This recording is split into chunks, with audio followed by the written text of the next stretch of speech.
guys! So, andito po tayo sa Ubasan. Kaya lang, itong napuntahan naming area ay hindi pa siya ready. Tapos yung ibang area ay tawag dito, na-harvest na.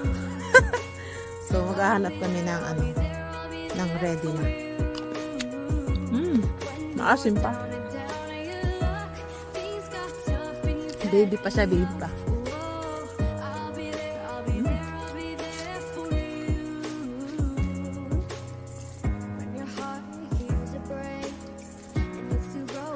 Ayan guys, so dito na tayo sa violet na grapes. At ito ay ready na. Yeah. Sweet, sweet, sweet.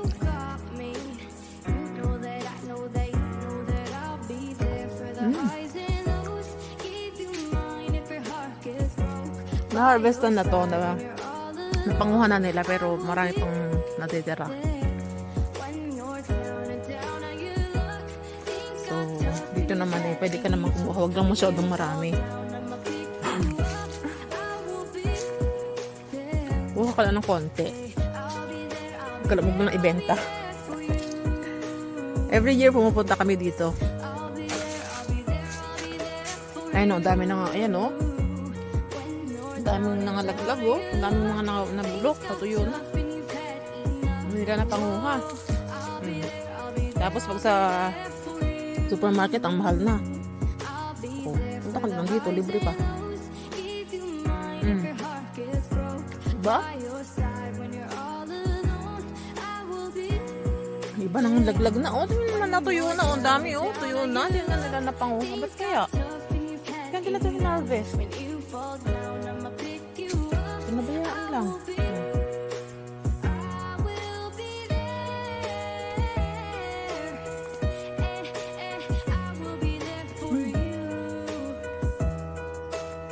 Private consumption lang. Huwag lang ibenta kasi hindi na ito amin.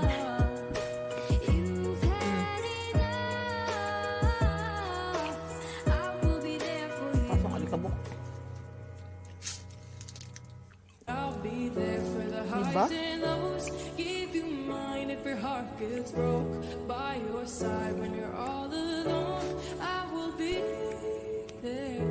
When you're down and down and you look, things got tough and you've had enough. When you fall down, I'ma pick you up. I will be there. Malawak kasi ito guys. Malawak ng taniman nila ng Ubasan. Ito talaga yung sentro nila ng Ubasan. Dito sa lugar na to. Lakish. So ito ay violet. Yung pinuntahan natin kanina na medyo hindi pa siya ready. Green naman yun. Magre-ready rin siya na green. Pero parang feeling ko, ito dating green. Ayun o. Pagka-green pa siya, bago siya nag-violet. Siguro mag-violet din yung green na yun. Hindi pa nga lang siya ready, kaya green pa siya. Siguro. Marami naman kasing types of grapes. Wala naman ako alam sa mga ganyan. Basta kain lang ako ng kain. O yan o. O, green pa siya. Tapos magiging violet pala siya.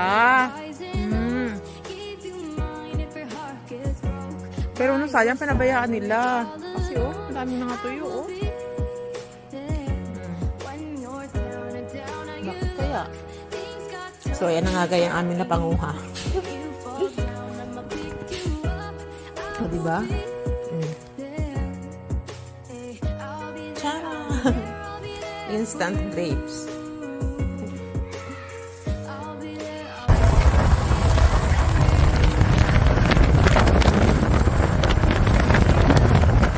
So ngayon po guys, bye-bye muna. Thank you so much sa panonood and God bless. Ingat kayo lagi and kita-kits ulit sa mga sunod ko pang uploads. Bye!